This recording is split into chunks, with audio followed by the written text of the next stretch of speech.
இன்றைய நாள் நம்ம ரிஷப ராசி ரிஷப லக்ன ஆண்களுடைய குணாதிசயங்கள், அவங்களுடைய வாழ்க்கை முறை, அவங்க என்ன மாதிரியான சேலஞ்சஸை சந்திக்கிறாங்க, அவங்களுக்கு என்னென்னலாம் சக்ஸஸ் ஃபார்முலா, இது எல்லாத்தையுமே நம்ம ரொம்ப தீர்க்கமாக பார்க்க போகிறோம். தாய்மை குணம், வீரம், வேகம், ஆளுமை, கர்வம், தலைமை பண்பு, அன்புக்கு அடங்கி போகிறதுன்னு இவங்களுடைய வாழ்க்கையே ஒரு கலவையான ஒரு உணர்வுகள் சேர்ந்தது. பார்த்தீங்கன்னா இவங்க காதலிக்காக இயங்குறது இல்லை, காதலுக்காக இயங்குறது. இந்த ரிஷபராசி என்ன பண்ணணும்னா அவங்கள அந்த அளவுக்கு நேசிச்ச பிறகு அவங்களே நம்மளை ஏமாத்திட்டாங்கன்னு தெரிஞ்ச பிறகும் அந்த அன்பின் உச்சக்கட்டம் என்ன பண்ணணும்னா திருப்பி போய் அவங்கள சபிக்கவோ, நீ இப்படி பண்ணிட்டேன்னு போய் கேட்கவோ, அவங்கள தாக்கவோ, அவங்கள தண்டிக்கவோ அவங்களுக்கு தெரியாது, புரியாது, அவங்கள முடியாது. அப்படியே உறைஞ்சு போய் தான் நிற்பாங்க. இதில் இன்னொரு மேன்மையான விஷயம் பார்த்தீங்கன்னா, இந்த ரிஷபராசி ரிஷபராகின ஆண்கள் தனக்காக செலவு பண்ணிக்கிறதே இல்லைங்க. தன் சந்தோஷம் என்பது பிறர் சந்தோஷம் என வாழ்வது எல்லாமே இந்த ரிஷபராசி ரிஷப லக்ன ஆண்கள் தான். பெரும்பாலும் இவங்க ரிலேஷன்ஷிப் இஷ்யூஸில் மாட்டிக்கிறாங்க. அந்த உறவு சிக்கல்கள், யாரை நம்பி யாருக்காக வாழ்கிறாங்களோ அவர்களாலேயே இவர்கள் மானபங்கப்படுத்தப்படுறது, இல்லைன்னா ஏமாற்றப்படுவது, இல்லைன்னா இவங்களை மொத்தமாக உறிஞ்சிட்டு கசக்கி குப்பையாக தூக்கி எறிஞ்சிட்டு போகிறதுல. நீங்கள் ஒரு ரிஷபராசி ஆணை, ரிஷப லக்னத்து ஆணை நல்லபடியாக பார்த்துக்கிட்டிங்கன்னா பூமாதேவி போல், பூமி தாய் போல், அப்படி பசு போல், அப்படியே பூ போல் இருந்துருவார். ஆனால் அவரை சீர்ந்தீங்கன்னா பூகம்பம் தான். பூகம்பம் வந்தால் அதுக்கப்புறம் அது முன்னாடி யாருமே நிற்க முடியாது. அப்போ நிலம் போல அமைதியாகவும் இருப்பார், பூகம்பம் போல வெடிக்கவும் செய்வார். கிருஷ்ணனா பாவிக்கிறதா இல்லை இவங்களை யமனா மாற்றுறதாங்கிறத நீங்கள் ரிஷபராசி யானை எப்படி அணுகிறீங்க அப்படிங்கிறத பொறுத்து தான். அவர்களை நீங்கள் அன்பாக பார்த்துக்கிட்டிங்கன்னா ஆலோசனை உபதேசம் செய்து உங்களை வாழ்வில் முன்னேற்றக்கூடிய ஒரு ஏணியாக இருப்பார்கள். அதே நீங்கள் அவங்களை துன்புறுத்திட்டீங்க அப்படின்னா உங்கள் உயிரை எடுக்கும் எவனாகவும் மாற தயங்க மாட்டாங்க. வணக்கம். ஏற்கனவே நம்ம இதே சேனலில் மேஷராசி தொடங்கி மீனராசி வரைக்கும் இருக்கக்கூடிய மேஷராசி மேஷ லக்னம், மீனராசி மீன லக்னம் வரைக்கும் இந்த 12 ராசி லக்னம் சார்ந்த பெண்களுடைய குணாதிசயத்தை பற்றி நம்ம பேசியிருந்தோம். அது மக்களுடைய ஏகோபித்த ஒரு பாராட்டுக்களையும் நன்மதிப்பையும் பெற்றது. அந்த வகையில் அதுக்கப்புறம் தொடர்ந்து ஆண்கள், அவங்களுக்கு மேஷராசி ஆண்களில் தொடங்கி மீனராசி மீன லக்னம் ஆண்கள் வரைக்கும் பேசுங்க சார் அப்படின்னு சொல்லி கேட்டிருந்தாங்க. அதற்கான வாய்ப்பை கேம் சேஞ்சர் நிறுவனத்தார் எனக்கு வழங்கியிருக்கிறாங்க. நாம் இன்று மேஷராசி மேஷ லக்னம் ஆண்கள் அவங்களுடைய குணாதிசயங்களை பற்றி நம்ம விரிவாக பார்க்க போகிறோம். உங்கள் எல்லாருக்கும் இது ஒரு பயனுள்ள தகவலாக இருக்கும்னு நம்புகிறேன்.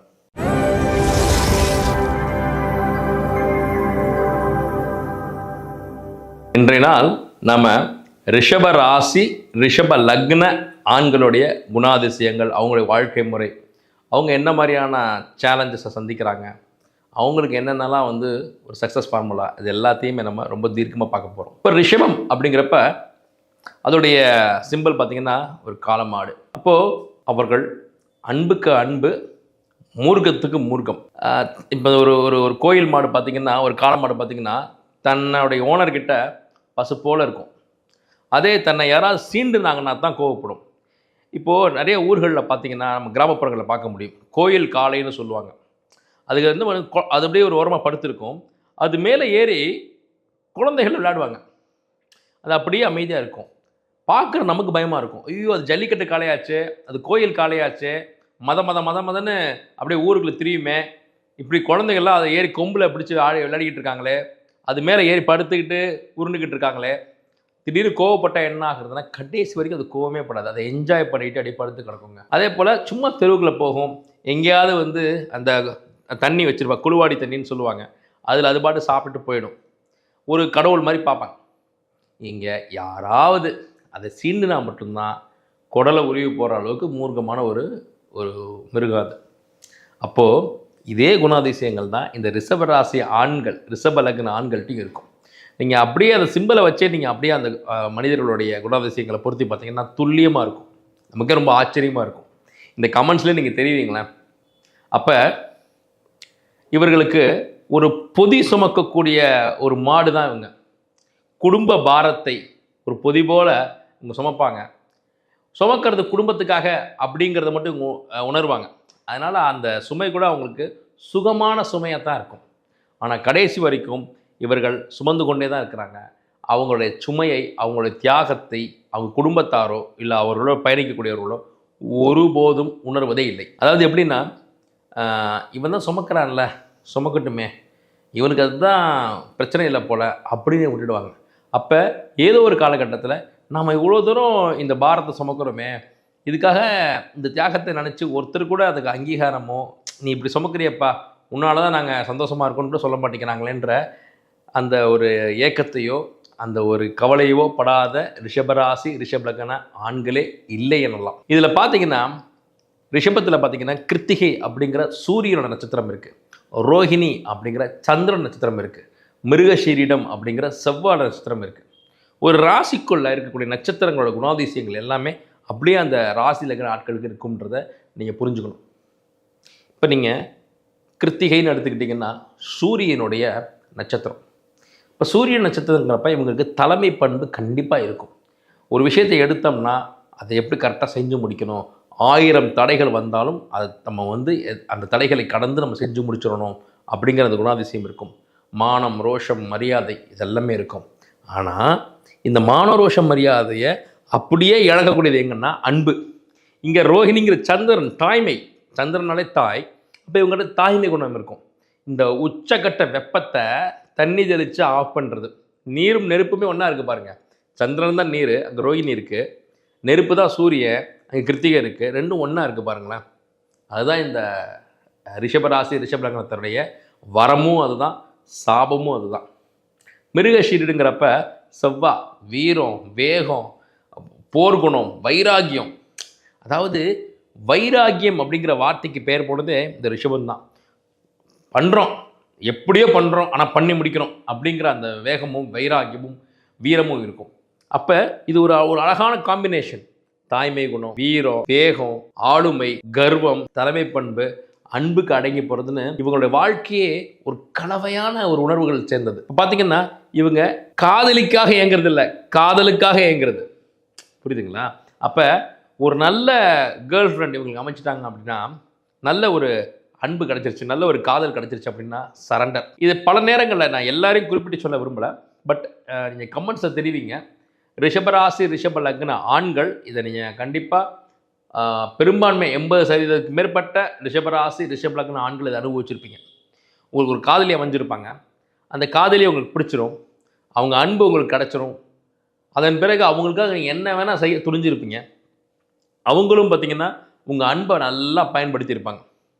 ரீசார்ஜ் பண்ணுறதுலேருந்து உங்களுக்கு உங்களை செலவு பண்ண வைக்கிறது, ஷாப்பிங் கூப்பிட்டு போக வைக்கிறது, பிக்கப் பண்ணி ட்ராப் பண்ண வைக்கிறது, பெட்ரோல் எக்ஸ்பென்சஸாக இருக்கட்டும், எதுக்கு எடுத்தாலும் உங்களையே சார்ந்து இருக்கிற மாதிரி ஒரு பிம்பத்தை கொடுத்து உங்களை நல்லா கறந்துட்டு கரெக்டாக எங்கே முடிக்கணுமோ அங்கே முடித்து உங்களை கை விட்டுட்டு வேறு இடத்துக்கு போயிடுவாங்க. அந்த நேரத்தில் ஒரு அன்பின் பெயரால் நம்ம ஏமாற்றப்பட்டிருக்கோமே, நாம் அன்புக்கு ஏங்கினதை அவங்க பயன்படுத்திக்கிட்டாங்களே அப்படின்னு அப்படியே கலங்கி நிற்பீங்க. இந்த ரிஷபராசி என்ன பண்ணுன்னா அவங்கள அந்தளவுக்கு நேசித்த பிறகு அவங்களே நம்மளை ஏமாத்திட்டாங்கன்னு தெரிஞ்ச பிறகும் அந்த அன்பின் உச்சக்கட்டம் என்ன பண்ணுன்னா திருப்பி போய் அவங்கள சபிக்கவோ, நீ இப்படி பண்ணிட்டியேன்னு போய் கேட்கவோ, அவங்கள தாக்கவோ, அவங்கள தண்டிக்கவோ அவங்களுக்கு தெரியாது, புரியாது, அவங்கள முடியாது. அப்படியே உறைஞ்சி போய் தான் நிற்பாங்க. ஓ, நம்ம ஏமாற்றப்பட்டோமா, நீ என்னை விட்டு போறியா அப்படின்னு அப்படியே உடஞ்சி போய் இருப்பாங்களே தவிர, எங்கேயோ போய் நல்லா இரு அப்படின்னு தான் அவங்களுக்கு சபிக்க தெரியுமே தவிர, நீ நல்லா இருக்க மாட்டேன்னு கூட அவங்க சொல்ல தெரியாது. ஏன்னா அவர்களுடைய மனம் வந்து நொறுங்கி போயிடும். அதுக்கப்புறமா அவங்கள சபிக்க முடியாது. அந்த அளவுக்கு அன்புக்கு அடிமை அவங்க. அங்கே சந்திரன் உச்சங்க, ரிஷபத்தில் தான் சந்திரன் உச்சம். உச்ச சந்திரன் என்ன பண்ணோன்னா அன்பை கொடுக்கும், அந்த ஏமாற்றப்பட்டதுக்கு அப்புறம் கூட அவங்கள சபிக்க முடியாது. ரெண்டாவது விஷயம், இவங்க வந்து அந்த உறவுகளுக்கு கொடுக்கக்கூடிய மரியாதை, எல்லா உறவுகளும் நமக்கு வேணும் அப்படின்னு நினைக்கிறது, அத்தனை பேருக்கு அன்பு கொடுக்குறது, அத்தனை பேருக்கிட்டையுமே வந்து ஏமாறுறது. ஆனாலும் திருந்தாதது யாருன்னா இந்த ரிஷப ராசி ரிஷப லக்ன ஆண்கள் தான்.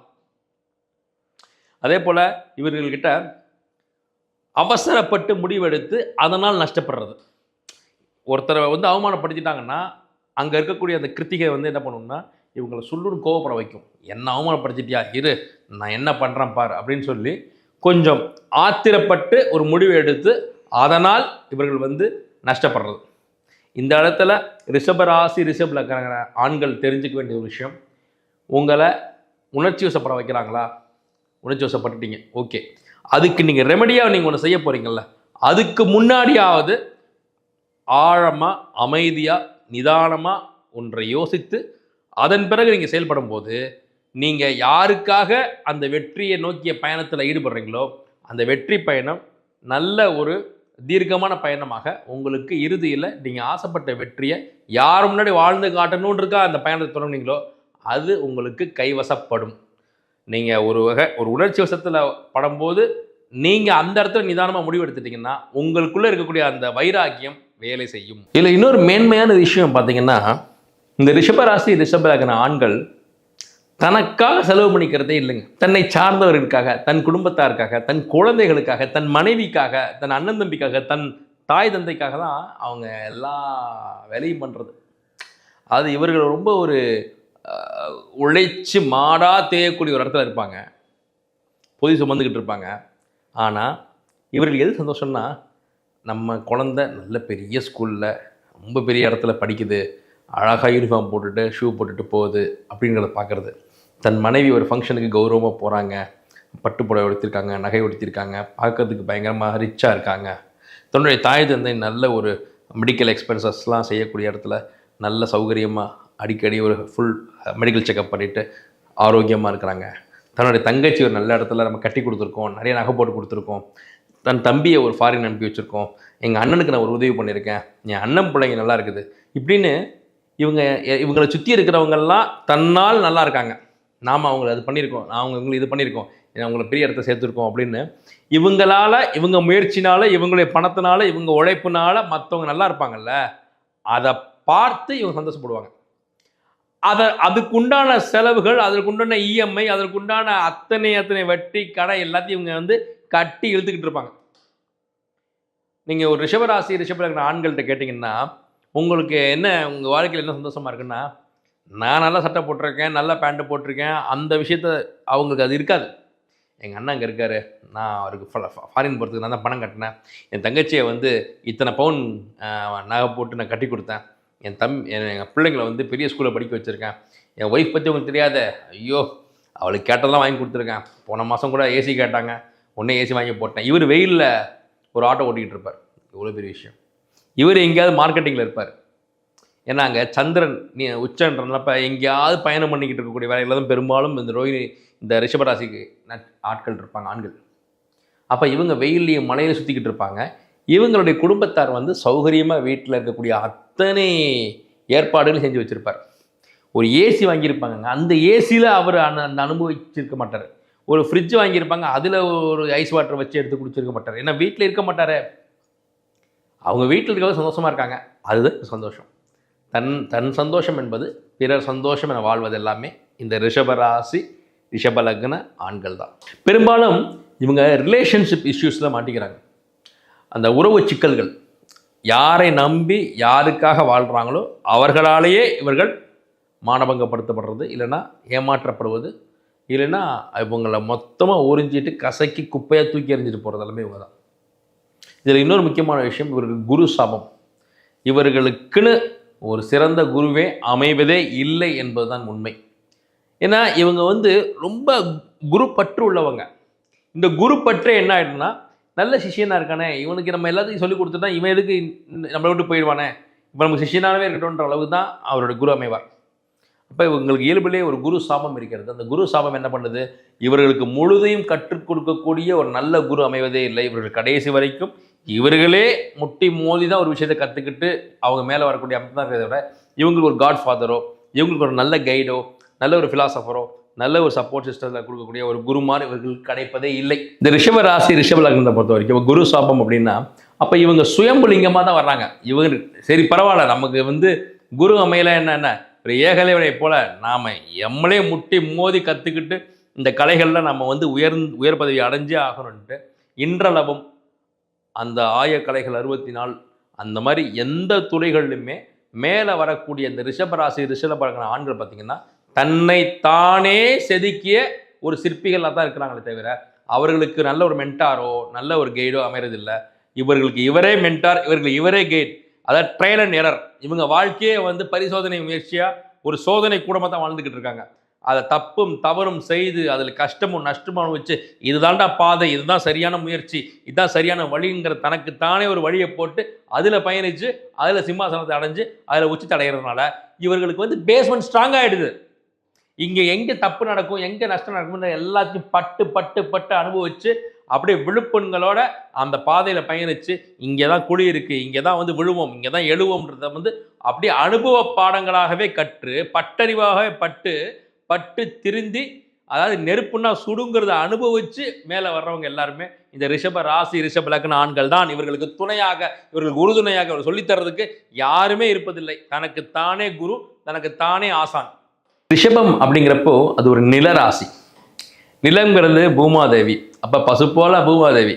அப்போது நீங்கள் ஒரு ரிஷபராசி ஆணை, ரிஷப லக்னத்து ஆணை நல்லபடியாக பார்த்துக்கிட்டிங்கன்னா பூமாதேவி போல், பூமி தாய் போல், அப்படி பசு போல் அப்படியே பூ போல் இருந்துருவார். ஆனால் அவரை சீண்டுனீங்கன்னா பூகம்பம் தான். பூகம்பம் வந்தால் அதுக்கப்புறம் அது முன்னாடி யாருமே நிற்க முடியாது. அப்போ ஒரு நிலம் போல அமைதியாகவும் இருப்பார், பூகம்பம் போல வெடிக்கவும் செய்வார். இந்த ரிஷபராசி ரிஷப லக்ன ஆண்களுடைய அட்வைஸை கேட்டோம்னா நிச்சயமாக நம்ம ஜெயிக்க முடியும். ஏன்னா இவங்களுடைய அட்வைஸில் பார்த்தீங்கன்னா ஒரு துளி அளவு கூட சுயநலம் இருக்காது. தன்னிடம் வந்து ஒரு ஆலோசனை கேட்குறாங்க, தன்கிட்ட வந்து ஒரு அட்வைஸ் கேட்குறாங்க, அறிவுரை கேட்குறாங்க அப்படின்னா ரொம்ப ஹாப்பி ஆகிடுவாங்க.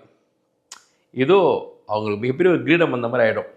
என்கிட்ட அட்வைஸ் கேட்குறீங்களா வாங்க அப்படின்னு சொல்லி அந்த விஷயமா தனக்கு தெரிந்த அத்தனை தரவுகளையும் ஆராய்ந்து எது அவங்களுக்கு தி பெஸ்ட் அட்வைஸோ அதை கொடுத்துருவாங்க. நாம் அதை அப்படியே நம்பி அப்ளை பண்ணோம்னா நம்ம ஜெயிச்சிட முடியும். ஏன் இந்த போதனை செய்கிறது, இந்த ஆலோசனை தர்றது, இந்த அறிவார்ந்த தகவல் தர்றது, இதெல்லாமே ஏன் அப்படின்னா ரிஷபத்தில் பார்த்தீங்கன்னா ரோஹிணி இருக்கும். இந்த ரோஹிணியில் தான் கிருஷ்ணர் உபதேசம் பண்ண, ஊருக்கே உபதேசம் பண்ண கிருஷ்ணர் பிறந்தது இந்த ரோஹிணியில் தான். அப்போ இவங்களும் ஊருக்கே உபதேசம் பண்ணிக்கிட்டு இருப்பாங்க, தொழில் ரகசியங்கள் கூட சொல்லிக்கிட்டு இருப்பாங்க. இவர்களுக்கு எதையுமே மறைச்சு ஒழிச்சு இது நமக்கு வச்சுக்குவோம், இது மற்றவங்களுக்கு தந்துடக்கூடாது அப்படின்னு இவர்களுக்கு அந்த ஒளிவு மறைவே இருக்காது. ஒருத்தர் கேட்டாரா அப்படியே மடை திறந்த வெள்ளமாக அள்ளி கொட்டிடுறது. ரகசியம் தங்காது இவர்களிடம்.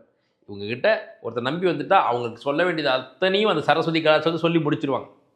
அதை யம தர்மராஜன் பிறந்ததும் அதே ரோஹிணியில் தான். அப்போ கிருஷ்ணனா பாவிக்கிறதா இல்லை இவங்களை யமனா மாற்றுறதாங்கிறத நீங்கள் ரிஷபராசி யானை எப்படி அணுகிறீங்க அப்படிங்கிறத பொறுத்து தான். அவர்களை வந்து நீங்கள் அன்பாக பார்த்துக்கிட்டிங்கன்னா ஆலோசனை உபதேசம் செய்து உங்களை வாழ்வில் முன்னேற்றக்கூடிய ஒரு ஏணியாக இருப்பார்கள். அதே நீங்கள் அவங்களை வந்து துன்புறுத்திட்டீங்க அப்படின்னா உங்கள் உயிரை எடுக்கும் யமனாகவும் மாற தயங்க மாட்டார்கள். ரிஷபராசி ரிஷப லக்ன ஆண்கள் ஜெயிக்கணும் அப்படின்னா மரகத பச்சை இல்லைன்னா வைரம், இது ரெண்டையுமே நீங்கள் பயன்படுத்திக்கலாம். மேன்மையான குணங்களுக்கும் பெயர் போனவர்கள். உங்களுக்கு எல்லா வளமும் நலமும் நான் வந்து ஆண்டவனை வேண்டிக்கிறேன். ரொம்ப மகிழ்ச்சி. ஜாதகம் பார்க்குறதுக்கு கீழே டிஸ்பிளே பண்ணக்கூடிய நம்பரில் நீங்கள் கன்சல்டேஷன் பண்ணிங்கன்னா, நீங்கள் ஃபோன் பண்ணிங்கன்னா கன்சல்டேஷனுக்கு அப்பாயின்மெண்ட் போட்டு கொடுப்பாங்க, நீங்கள் கண்டிப்பாக பார்த்துக்கலாம். அதே போல் பிரசன்னம் பார்க்குறதுக்கு, ஜாதகம் பார்க்குறதுக்கு நாங்கள் வெளிநாட்டு பயணங்களாக வரது காத்திருக்கிறோம். இப்போ ஜூலை மாதம் 11ஆம் தேதியிலிருந்து 18ஆம் தேதி வரைக்கும், July 11th to 18th Malaysia வர்றோம். உங்களுக்கு கன்சல்டேஷன் வேணும் அப்படின்னா கீழே இருக்க எண்ணுக்கு ஃபோன் பண்ணிங்கன்னா அப்பாயின்மெண்ட் ஃபிக்ஸ் பண்ணி தருவாங்க. அந்த நம்பருக்கு அப்பாயின்மெண்ட் ஃபிக்ஸ் பண்ணிவிட்டு நீங்கள் நேரடியாக மலேசியாவில் என்னை சந்திக்கலாம். நம்ம பிரசன்னம் பார்த்து தரேன் உங்களுக்கு. நன்றி.